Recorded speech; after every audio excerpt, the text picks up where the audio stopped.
Očita i Sina Svetim Duhom.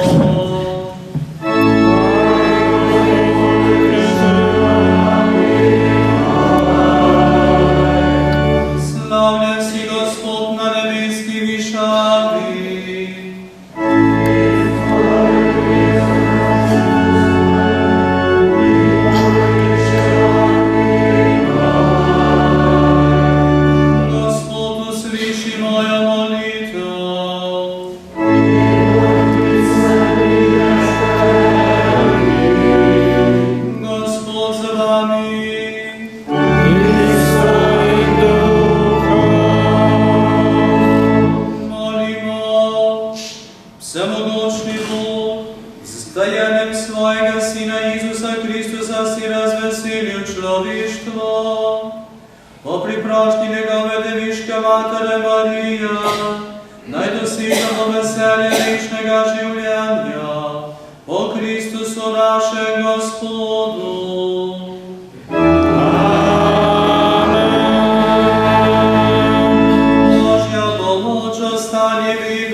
hvala.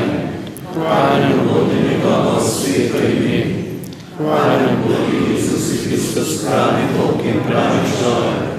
Hvala nam bodi Jezusovo. Hvala nam bodi njegovo sveto srce. Hvala nam bodi njegova predragocena kri. Hvala nam bodi Jezus, najsvetejša žrtva v sakramentu. Hvala nam bodi Svetih Duh lažnih. Hvala nam bodi vzvišena Mati Božja, presveta Devica Marija. Hvala nam bodi sveto in brezmadežno spočitje. Hvala nam bodi njeno slavno nebosetje. Hvala nam bodi Devica in Mati Marija. Hvala nam bodi njen prečisti ženi in sveti Bože. Hvala nam bodi Bog v svojih angelih in svetnikih.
Всемогущий вічний Бог, danes je Tvoj Sin premagal smrti nam otvoril vrata večnega življenja. Praznovanje njegovega vstajenja naj nas svetem duhu prenovi, da bomo tudi mi vstali hodili v luči življenja. Po našem Gospodu Jezusu Kristusu, Tvojem Sinu, ki s Teboj v občinstvu Svetega Duha, živi in kraljuje vekomaj.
Prvi dan tedna je prišla Marija Magdalena na vse zgodaj še v temi grobu in je videla, da je kamen odstranjen od groba. Tedaj je stekla in prišla k Simonu Petru in drugemu učencu, ki ga je imel Jezus rad.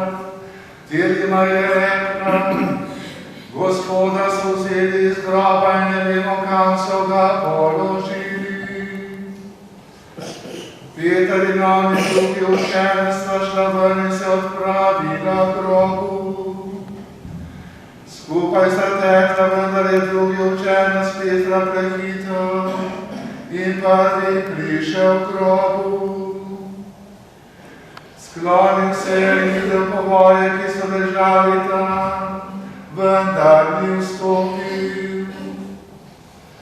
Tedaj je prišel tudi Simon Peter, ki je šel za njim in stopil v grob.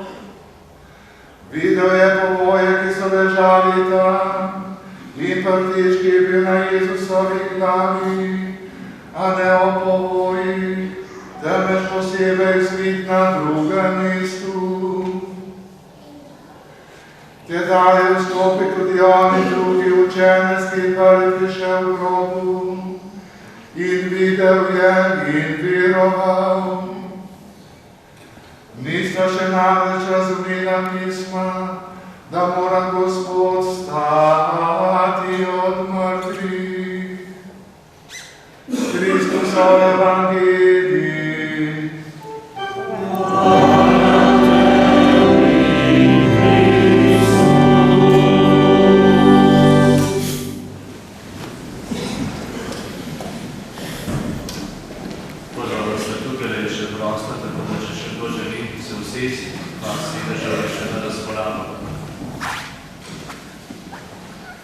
Verjetno se je marsikdo med nami vprašal v teh dneh, zakaj. Zakaj je moral Jezus trpeti na tak način, tako nečloveško, tako kruto? A ni mogel kot Bog pravzaprav narediti, da bi se ta proces odrešenja odvijal drugače, da bi celotno tisto dejanje naše osvoboditve izpod greha bilo izvedeno na drugačen način, ne pa na tako sramoten, tako boleč, tako grozen način, kot je bilo križanje, pa predtem pičanje in vse, kar spada zraven. Zakaj?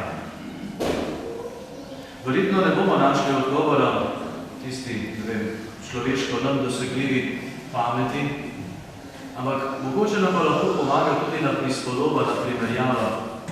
Če bi imel zdaj tukaj le bankovec za 50 evrov, ganz nov, verjetno, če bi vprašal, kdo bi ga rad, vsi roko dvignili. Pa bi ga potem malce zmečkal, pa bi rekel, bi ga še zmeraj radi, kdo bi ga rad, tudi vedno še roko dvignili. Pa bi ga vrgel na tla, pa pohodil. Pa verjetno bi ga še vedno radi imeli. Pa tudi, če bi ga vrgel v lužo, da bi bil blaten, da bi bil umazan, kdo bi ga rad? Verjetno bi ga še vedno vsi z veseljem vzeli. Dragi bratje in sestre, ne bom rekel, da smo mi ta bankovec, ampak mi smo tista stvar, ki je v Božjih očeh neprecenljiva. Lahko ganz novi, brez greha, brez kakršnega koli madeža na sebi, lahko s tistimi majhnimi stvarmi, majhnimi malenkostmi, grehi in napakami, ki jih imamo, pa nas pa Bog še vedno rad. Lahko smo umazani, zmečkani, takšni, da nam je bilo mogoče že malce narodno, ampak Bog nas ima še vedno rad. In tudi, če bi nekdo bil v blatu, v dreku, popolnoma zamazan, neprepoznavan v človeških očeh, tako hudo zavredel v greh, da mogoče bi tudi sam zase rekel, nisem vreden, Gospod, poglej, pogubljen sem. Za Boga imamo še vedno isto vrednost. Vrednost njegovega sinu, vrednost njegove hčere. Pri Bogu nam nobena stvar ne more vzeti vrednosti. Nobena stvar nam ne zmanjša tistega dostojanstva, ki ga nam je Bog dal že v samem začetku. Dostojanstvo Božjih otrok. In ravno zato, ker nam Kristus želi pokazati, da kljub temu, kljub vsem stvarim, kljub ne glede na to, v kateri fazi, v kateri točki smo svojega življenja, kako globoko smo zavredni, lahko tudi kot obsojenci, kot zločinci, kot tisti, ki se jim cel svet obrnijo proti, ki jih vsi obsojajo ali kažejo s prstom nanje ali kakorkoli že. Tudi če bi bili na tej točki življenja, nam je Bog blizu. In nam še vedno daje vrednost njegovega otroštva. Zakaj je bilo potrebno, da je Kristus izbral ravno tak način? Zato, da bi nam pokazal in povedal, poglej, vedno sem s teboj. Bodi si takrat, ko si pribit na križ, bodi si takrat, kadar vsi tolčejo po tebi, kadar vsi na nek način pljuvajo po tebi, kadar te imajo za najhujšega zločinca, bodi si drugi, bodi si ti sam. Še vedno sem s teboj. Dragi bratje in sestre, v Božjih očeh pri Bogu ne bomo nikoli nič manj, kot smo bili takrat, ko so nas starši prinesli k krstu, ko nam je bilo izpisano vse, kar smo imeli pred tem storjenega. Vse kot majhen otrok nismo imeli veliko, razen izvirni greh. V tisti tistem najčistejšem stanju, kot nam je bilo dano pri krstu, isto vrednost imamo vsak dan svojega življenja. Ali ni to dovolj velik razlog, da se lahko veselimo, da smemo na nek način res briskati od veselja pred Bogom, ker vemo, da nas on ne obsoja, da on ni takšen, kot smo ljudje, ampak da nas vedno znova pričakuje in čaka, da se vrnemo v njegov objem. Bog nas ima rad. To je osnovno sporočilo velikonočnega praznika, njegova ljubezen do nas. Tudi če ga biksamo, tudi če delamo vse po svoje, Božja ljubezen je neizmerna. Dragi bratje in sestre, s to ljubeznijo, s tem veseljem, s to potrditvijo v svojem srcu, kdo smo pred Bogom, vstopimo v življenje. Hodimo po poti, tam, kjer bomo in kjer smo. Tam prinašajmo to drugačno podobo, drugačen pogled na ta svet. Mnogi ljudje danes iščejo potrditve, iščejo na nek način bližine človeka, iščejo nekoga, ki bi jih imel rad. Vendar, kje vse iščemo in kolikokrat vse smo razočarani? Pred Bogom ne moremo biti razočarani. Mogoče ne bo njegova ljubezen do nas takšna, kot si jo mi želimo, da bo vse samo lepo in prav. Križ smo imeli cel postni čas tukaj pred oltarjem. Še vedno je ostal križ pred oltarjem, vendar je posut z rožicami. Ni več samo trd in trnjev.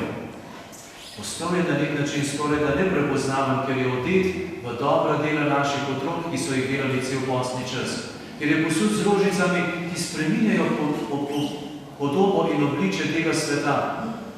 Ker križ izgublja svojo trdoto, takrat, kada ga sprejemamo z ljubeznijo. Pa nam je Kristus to pokazal na veliki petek, ko je objel svoj križ. Nam to kaže naši bratje in sestre na bolniških posteljah, ki sprejemajo svoj križ in ga nosijo ne fizično, da bi ga nosili z ene sobe v drugo, ampak ko sprejemajo svoje trpljenje, ko sprejemajo bolečine in jih darujejo. In k temu sprejemanju smo povabljeni znova tudi mi. Križ, čeprav težak, postane znosen. Ne v naših močeh, ne zaradi naših moči, ne zaradi tega, ker smo mi tako močni, da vse zmoremo prenesti, ampak zato, ker ga nosimo s Kristusom, ker je on tisti, ki ga pravzaprav nosi z nami v red. Ko so žene, ko so apostoli spoznali to resnico, da je tudi smrt premagana, da tudi tisto zadnje, najtežje dejanje nima več moči nad človekom, niso mogli več ostati tiho. So šli po celem svetu, so oznanjali Gospoda.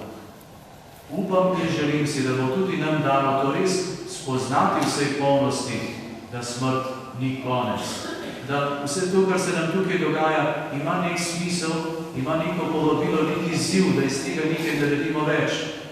In da bomo s tem nekaj več, potrjeni z Božjim zgledom, z Božjim blagoslovom, res šli v ta svet. Potem bodo tudi drugi spraševali, kaj je s temi ljudmi.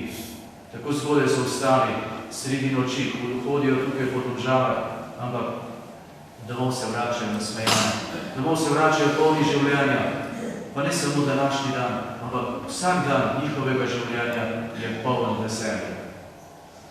Želim vam, da bi velikonočno veselje, velikonočni mir, velikonočni blagoslov res bil tisti večji del našega življenja, našega srca.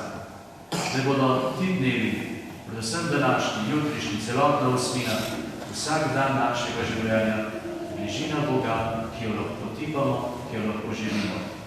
Res lepe doživite, blagoslovljene praznike vam želim.